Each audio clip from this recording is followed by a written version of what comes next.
प्रातः स्मरामि रघुनाथमुखारविन्दम् मन्दस्मितं मधुरभाषि विशालभालम्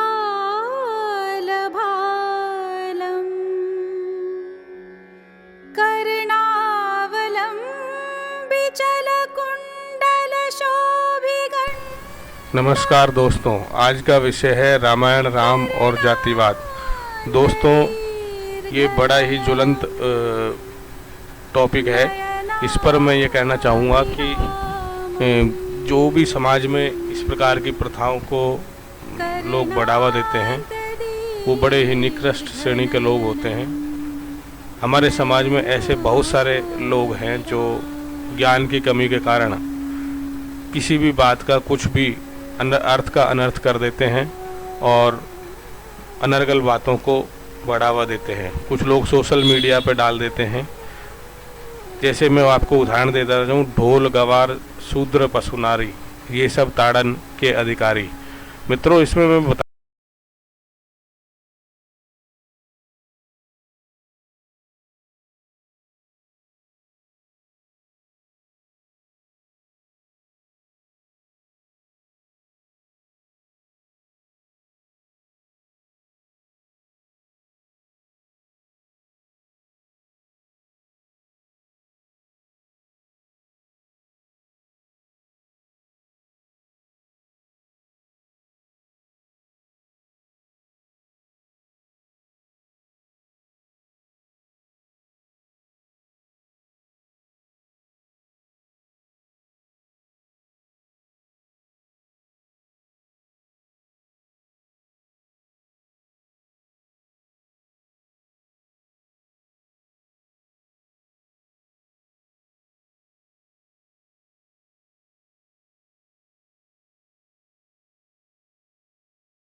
संगीत निकले। स्त्री को भी ऐसी वस्तु माना गया है, क्योंकि उस पर उसका अगर आप ध्यान नहीं रखेंगे घर परिवार में या किसी पर पुरुष से जो गलत नज़र डालता हो, या घर में आप खान पान रहन सहन में किसी भी प्रकार की अगर कमी रखेंगे तो वो नहीं होनी चाहिए। तो ये बताया गया है, लेकिन लोग उसका अनर्थ निकाल लेते हैं।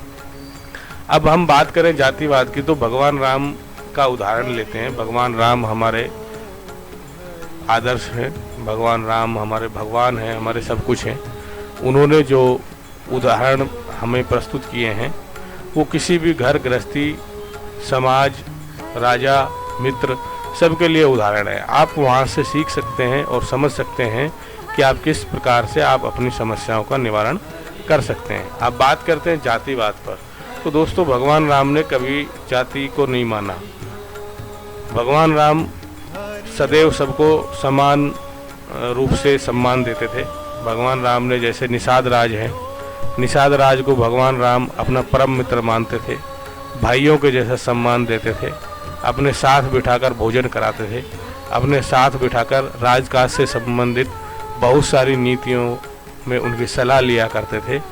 तो ये कहना कि रामायण में साहब गलत लिखा है, कुछ भी लिखा है, बहुत सारी चौपाइयाँ हैं जिनको ऊटपटांग तरीके से बना के प्रस्तुत करके और रामायण का नाम लेके और सोशल मीडिया पे डाल दिया जाता है, तो ये गलत है। ये कुछ लोग हैं जो अपने राजनीतिक और निजी स्वार्थों को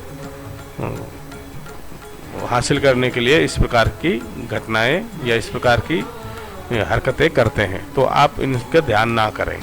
दूसरा उदाहरण है माता सबरी।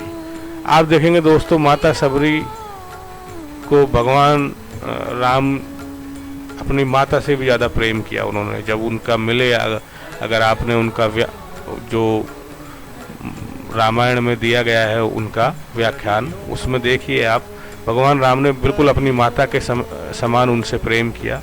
बड़े चाव से उनके झूठे बेर खाए, जबकि उनके भाई लक्ष्मण जो है वो बेर नहीं खाए।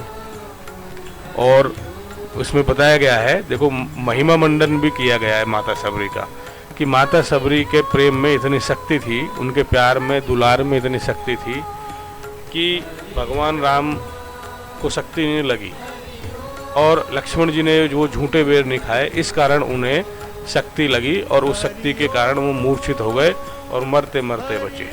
तो ये भगवान राम की खूबी देखिए, उन्होंने माता को इतना सम्मान और इतना वो दिया है। तो ये समाज के लोगों से बचें, इस प्रकार की फालतू की चीज़ों में नहीं आए, जाति प्रथा को ख़त्म करें, जातिवाद ना माने, और यही हमारे भगवान राम ने हमें उदाहरण प्रस्तुत करके समझाया है। बहुत बहुत धन्यवाद दोस्तों।